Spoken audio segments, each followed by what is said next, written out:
Walang insidente ng looting na nangyari ayon kay 6th ID at Joint Task Force Central Commander Major General Jose Vladimir Cagara.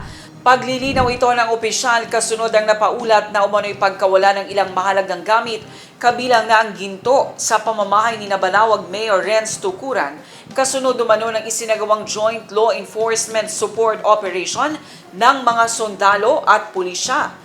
Sinabi rin ng General na magsasagawa ng investigasyon ng 6th ID hinggil sa insidente. There's always two sides of the story. Correct. Okay.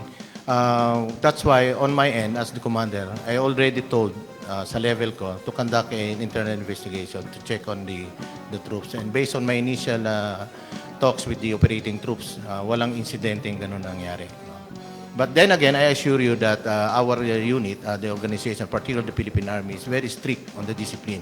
I always remind our troops to follow the rules of engagement, exercise restraint as much as possible, and of course, yung human rights, observe human rights. Human rights pati sa properties. No? So whenever there will be violations on that, rest assured that under my command, I will conduct investigation on that. And right now, it's still ongoing. No? So yun, nakita namin lumalabas yun, and we're still verifying that report.